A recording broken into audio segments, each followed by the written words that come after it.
Olá, seja bem-vindo a mais um Mata-Mata da Levante, comigo, Flávio Conde.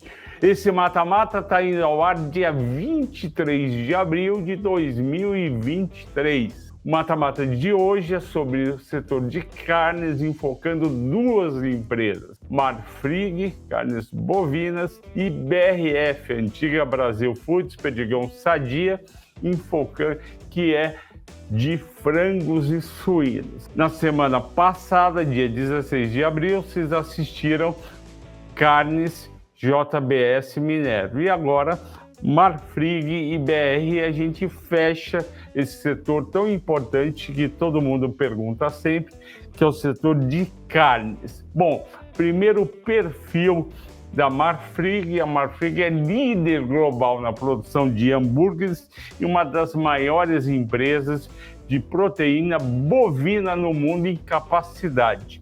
Ela dedica-se à produção de alimentos de alto valor agregado. Foi fundada em 2020 e é uma das companhias brasileiras mais internacionalizadas, como também é BRF, Minerva e JBS. Ela está em mais de 100 países, 30 mil colaboradores, 21 unidades produtivas, 10 centros de distribuições comerciais espalhados por 4 continentes, ou seja, uma baita de uma empresa. E aqui o gráfico do histórico de aquisições da Marfrig. A Marfrig é fundada em 2000, depois ela faz o IPO em 2007, em 2010 ela vai adquirir a Keystone Foods, que é mais focada em frango. Em 2015 e 2016 a dívida dela estava grande, ela resolveu vender alguns ativos e ela faz um shift, uma mudança. Hoje o pessoal usa a palavra pivotar, né, de pivô. Ela faz uma mudança e foca mais naquele ano de 15 e 16 em proteína bovina. Ela adquire a National Beef, importante empresa de carnes americanas, e vende a Keystones, que ela tinha comprado 8 anos antes. Em 2019, ela vai adquirir a Iowa Premium, que é outra companhia de carnes mais focadas em hambúrgueres. Outra coisa importante, quando ela vende a Keystones, ela mantém a divisão de hambúrgueres. Lembra, a Marfrig é líder de hambúrgueres do mundo e é o principal fornecedor no Brasil do McDonald's, que eu gosto muito. Em 2020, ela faz uma joint venture com a ADM, aquela multinacional do setor de grãos, e monta Plant Plus Foods. Em 2021, num passo muito ousado e por enquanto que não está dando certo, ela adquire 33,2% em 2021 da BRF. E com isso a dívida dela vai aumentar demais e o resultado vai cair. Em 2022 ela passa a ter o controle da BR Foods e os resultados dela, vocês vão ver, não são animadores. E quem é a BRF? Bom, a BRF é mais fácil, todo mundo conhece a Perdigão e a Sadia. A BRF é fruto de uma fusão que teve entre Sadia e Perdigão. A fusão foi anunciada em 2009 e foi concluída em 2013, depois do CAD aprovar essa fusão.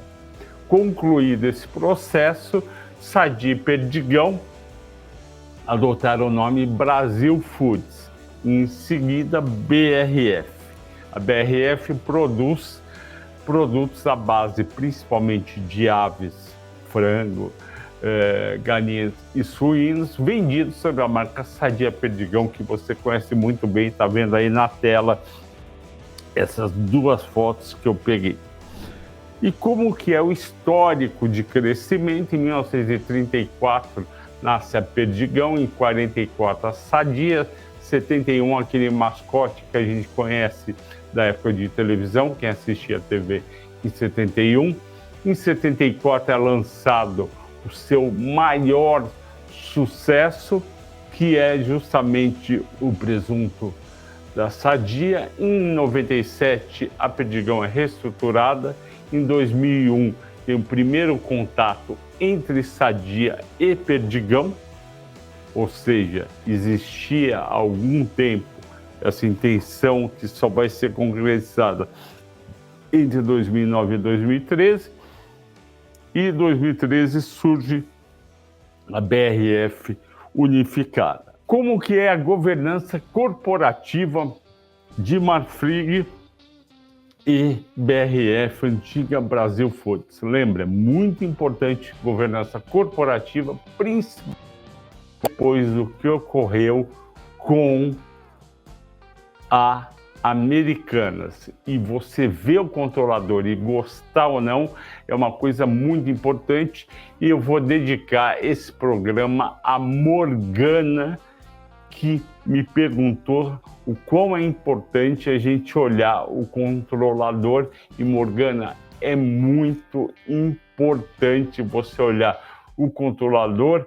Também vou dedicar ao Luiz Mainente, que é cunhado do nosso sócio Felipe Bevilacqua, uma pessoa que eu gosto bastante. Vamos ver então como é que é. Bom, quem controla a Marfrig é a dois sócios, o Marcos Molina e a sua esposa Maria Aparecida. Cada um tem 50%, e essa empresa, MS Participações SA, tem 53,1% da companhia. O free float é 44%. Por que não soma 100%? Porque tem um pouco de ações em tesouraria, tem um pouco de ações com diretoria, e aí eu não sou, por isso não somos 6. Segmento de mercado, novo mercado, tag along 100%, e ela está no índice de sustentabilidade empresarial, que, como eu venho falando, é muito importante. As empresas que estão, a JBS não está, Marfrig, BRF e Minerva estão. A BRF é de 34, quem controla é a Marfrig Global Foods SA, que é o nome jurídico da Marfrig, com 33,27%. A Previ tem uma participação importante, 6,24%, 6%,241%, e a Marfrig conseguiu virar controlador da BRF e indicar os conselheiros com a ajuda da Previ. E a Captalo, que é uma empresa, uma gestora, tem essa participação de 5% e 14%, só que ela não tem influência sobre a Marfrig. E o free float é de 54,84%. Também está no novo mercado, 100% ON, e está também no Easy.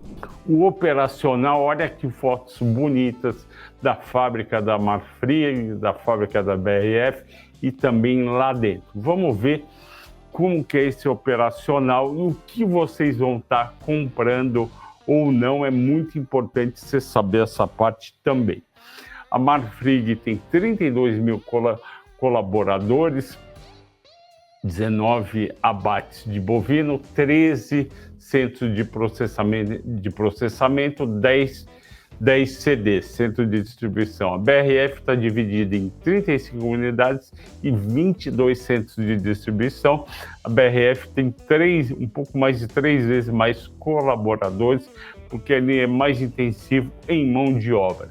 Capacidade de processamento, 30 mil abates cabeça de Marfrig, 247 mil toneladas por ano e 201 mil processados em toneladas por ano. Já a BRF, sinceramente, eu não consegui em nenhum lugar, eu achei isso negativo na BRF, eu não consegui em nenhum lugar qual é a capacidade de produção máxima por ano ou por dia dos principais produtos. Eu consegui estimar em 1.350.000 aves que podem ser abatidas por ano. Não achei de suínos, alimentos processados, margarina, massa e pizza. Se alguém da BRF estiver vendo esse vídeo, por favor, me informe quanto que é e aonde está, porque eu procurei no site inteiro, procurei também no Google, não achei. Clientes, Marfrig 13 mil, BRF 300 mil. Por quê? Porque a BRF está mais espalhada em vários lugares e a Marfrig é mais concentrada. Por exemplo, o McDonald's, que é gigante, conta como um cliente só, enquanto a BRF tem mercadinho, tem um monte de coisa. País, a Marfrig está em 190, a BRF em 127 e o mais importante, a receita da companhia, para você ter ideia o quanto, qual o tamanho dela. Marfrig 130 bilhões, BRF 54 bilhões, mas a gente não pode se esquecer que uma parte da receita da Marfrig vem da BRF e está sendo consolidada, ou seja, 33% daqueles 54%. Continuando, como que é a Marfrig em termos de capacidade, volume, receita líquida e por moeda? Capacidade de abates, 30 mil bovinos por dia, 44% vem na América do Norte, 56% na América do Sul. Volume, 59% é na América do Norte, 41% na América do Sul. Receita líquida, que é a parte mais importante, a gente vê 47% está na América do Norte, portanto é dólar, 21% está na América do Sul, contando o Brasil, aí são moedas emergentes, mais fracas, e 32% está na BRF, sendo que 45%, quase a metade da BRF também é dólar. Então, na Marfrig, como você viu na semana passada, também JBS e Minerva, o dólar é importantíssimo.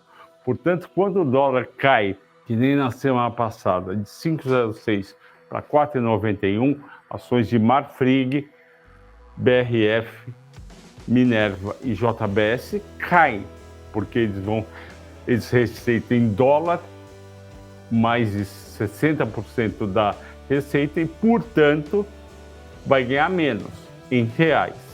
E mesma coisa vale para a volta. Quando o dólar está subindo, como está nessa semana do dia 23 de abril, elas vão subir acompanhando o dólar. Distribuição da receita, 51% de mercados sólidos, ou seja, mercados maduros, onde o crescimento é menor, e 49% em mercados de crescimento. Receita por moeda está aí, já me ajudando, não é 60%, mais de 60% é a média de todos. No caso da Marfrig, 75% é dólar. No EBITDA, 53% é o mercado externo e, portanto, o dólar é importantíssimo. Na BRF, como é que está dividida a receita? 52,9% é Brasil. Uma parte do Brasil, a exportação direta vem do Brasil, mas está separado nesse gráfico que eu fiz. Então, 52% é Brasil, soma os segmentos que é interno de 4,6%, você vai ter 57% e meio da receita da BRF é reais.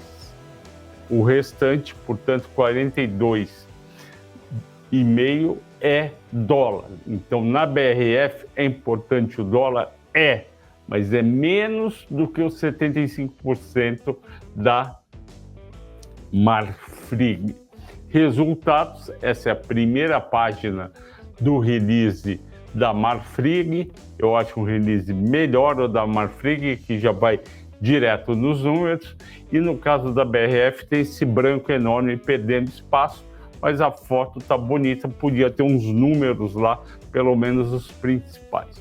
Vamos agora para a receita líquida, como está dividido, para vocês entenderem bem o que acontece na empresa. Marfrig, dos 130 bi de receita do ano passado, 47% veio da América do Norte, onde tem bovinos e hambúrguer principalmente. Então, quando a gente falar bovinos, América do Norte e hambúrguer, você vai pensar em Marfrig, quase metade da receita, que é dólar. Já América do Sul, que pega também Brasil, 21%. E BRF, que agora consolida na empresa, vem 32% da receita, ok? Então, 47, 21, 32. E aí eu mostro como foi o crescimento. Esse 56 e o 53, ele está muito alto, porque a base de 21 não tinha BRF. Então, vamos esquecer esse e vamos direto na América do Norte e América do Sul. Caíram as vendas na América do Norte no quarto trimestre. Então, foi ruim o desempenho lá e ainda teve margem menor.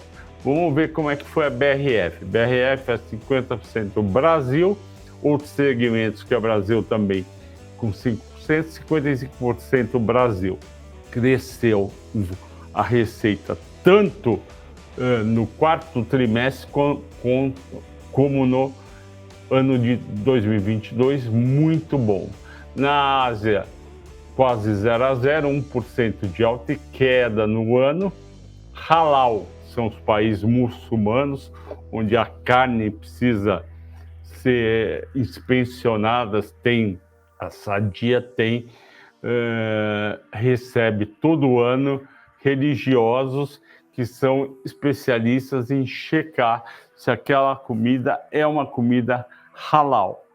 E aí eles vêm aqui, olham como está sendo feito o frango e tudo mais e aceitam ter isso vendido nesses países, que é 20% da receita e foi bem o ano passado, cresceu 13% no quarto tri e 23% no ano. Exportações também foram bem o ano passado, cresceram 19%, isso são exportações diretas, são alimentos, principalmente aves e suínos, que são feitos no Brasil e exportados direto, principalmente para a Ásia. E aí a gente tem, a Ásia está separada, desculpe, são para outros países que não a região da Ásia, é a região halal. Então aí você tem Estados Unidos e Europa, 14%, muito bom.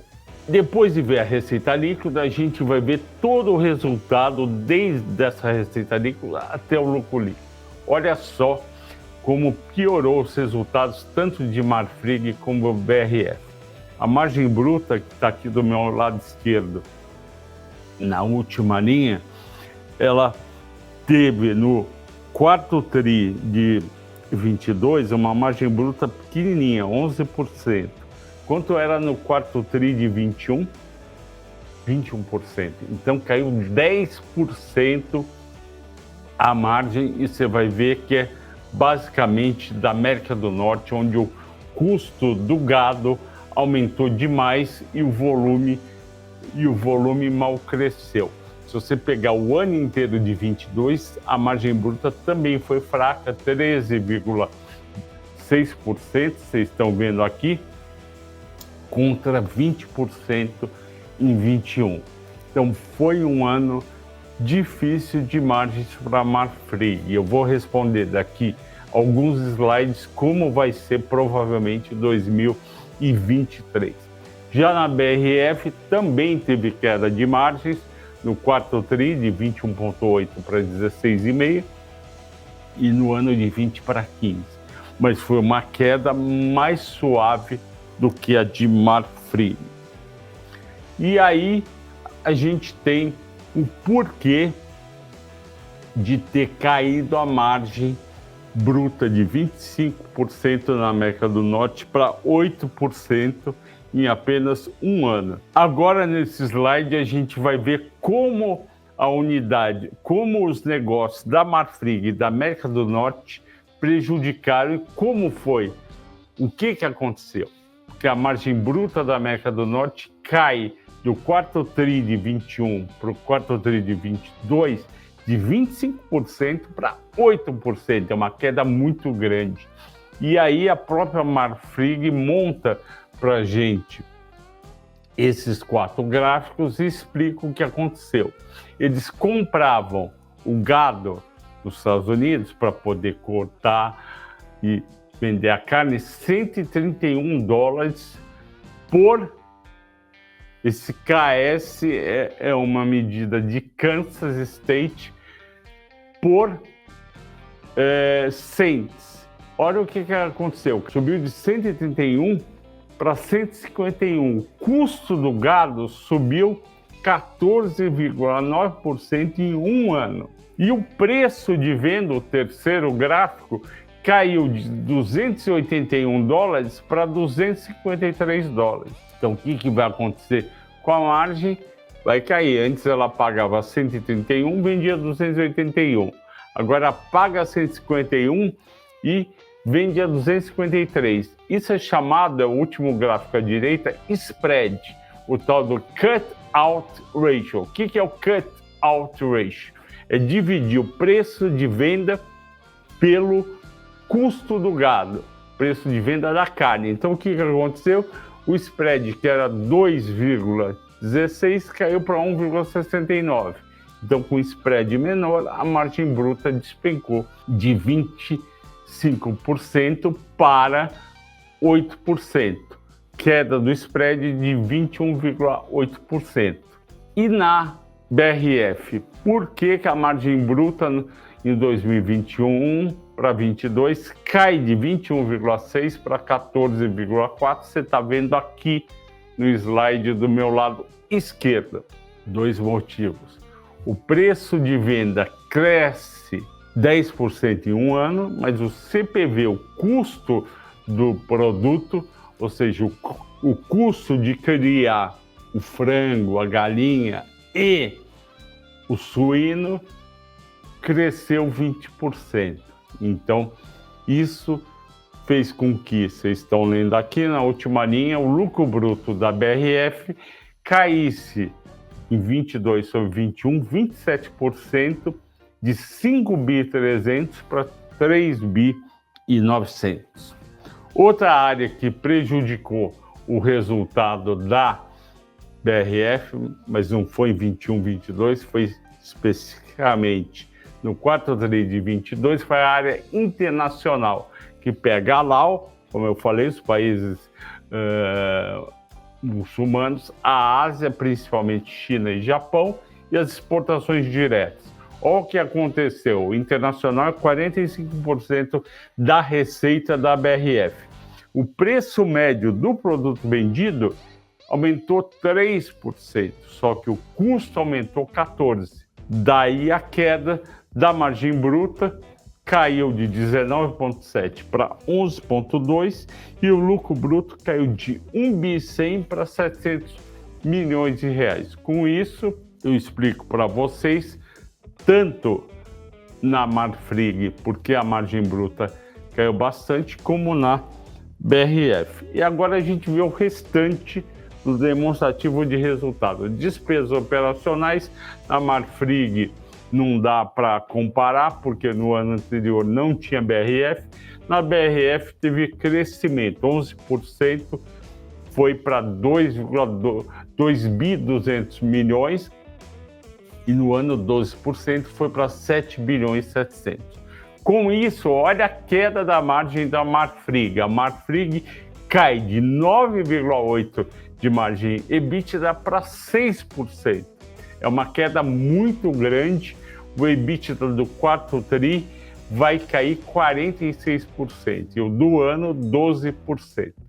E aí, para piorar, o resultado financeiro da Marfrig fica negativo em 1,4 bi e no ano 6,9 bi. Isso vai gerar, está lá eu marquei com um círculo aqui do lado no lucro líquido, vira um prejuízo de 600 milhões de reais contra um lucro de 600 milhões de reais um ano antes.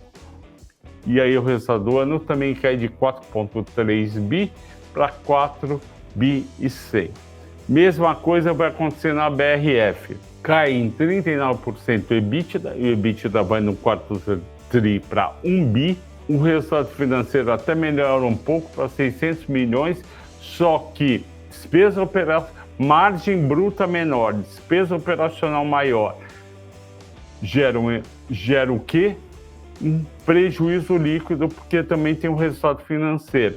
Então ele sai de 900 milhões de lucro líquido no quarto tri de 21 para um prejuízo de 900 milhões. E também o mesmo vai acabar acontecendo no ano. A BRF tem um prejuízo de 3 bilhões e 100. Eu acompanho há muito tempo a Sadia Perdigão, desde que eu comecei em ações na década de 90, e nunca tinha visto um resultado, não lembro de um resultado tão ruim para a BRF, principalmente no quarto trimestre, que sempre foi o trimestre que a empresa arrebentava de ganhar dinheiro, porque ela tinha uma margem muito grande, tanto a Sadia no Peru, como a Perdigão no Chester. E aí eu explico como caiu na Marfrig o EBITDA, e aí eu falo, além da margem bruta ter caído de 21 para 11, a margem bruta do quarto trimestre, a despesa de vendas administrativas e gerais aumentam de 5,3 vezes a receita para 9,6. Isso daí derruba o EBITDA de 4 bilhões 181, você está vendo aqui do meu lado esquerdo, para 2 bi 225. E aí mostra quanto veio da América do Norte, quanto veio da América do Sul e da BRF. Você vê que teve uma baita redução na América do Norte, como eu já tinha adiantado.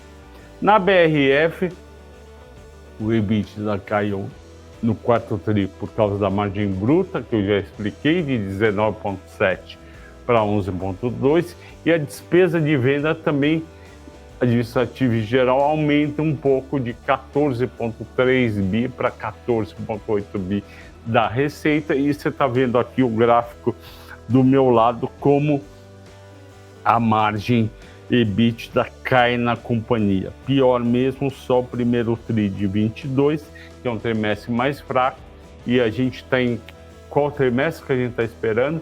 Primeiro de 23. Se o primeiro de 22 foi ruim, se historicamente o primeiro trimestre é ruim, dá para se preocupar bastante com o que vai sair da BRF e da Marfrig no primeiro trimestre. Vamos agora para uma parte muito importante, que é a estrutura de capital e endividamento líquido das duas companhias. A gente já viu que na JBS o endividamento preocupa, na Minerva um pouco menos, e na Marfrig e na BRF, ponto de interrogação. Vamos ver agora então como que está a estrutura de capital e endividamento líquido da Marfrig e da BRF.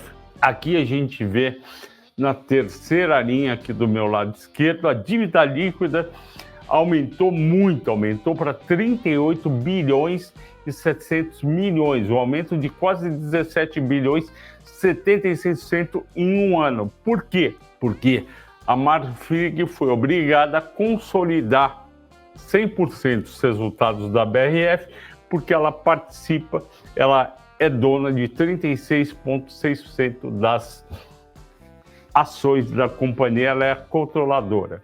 E agora aquela conta clássica que todo mundo faz, porque as agências de rating fazem, e é muito importante para você ver a capacidade de pagamento de uma dívida. Ela tem uma dívida líquida de 38,7, a Marfrig, e ela gerou 12,7 de EBITDA em 12 meses. Se divide um pelo outro, dá 3,03. Há um ano atrás era 1,5. Isso aumentou, como eu falei, porque agora consolida a dívida da BRF, mas preocupa porque toda vez que a empresa passa de 3 vezes e meio é o limite, 2 vezes e meio é o ideal, é o máximo do ideal, e portanto ela tem 3 vezes, preocupa. A BRF tem uma dívida líquida de 14,6 bi, ela até foi bem, ela reduziu a dívida líquida em um ano, mas ela tem um EBITDA ajustado de 12 meses, fraco, de 3,9 bi, 30% abaixo de 21, divide dívida líquida por EBITDA de 12 meses, a empresa tem uma alavancagem de 3,73, que é alto, porque passou dos 3,5. Na BRF, portanto, é mais preocupante ainda a questão do endividamento. Bom, chegamos ao fim da primeira parte do mata-mata de carnes, Marfrig e BRF Brasil Foods. Na semana que vem, voltamos e faremos a segunda parte. Houve essa divisão em duas partes para você poder usufruir melhor, já que 1 hora e tanto ia ser muito para uma vez só. Portanto, na semana que vem continua e vocês verão a segunda parte do mata-mata carnes Marfrig versus BR Foods.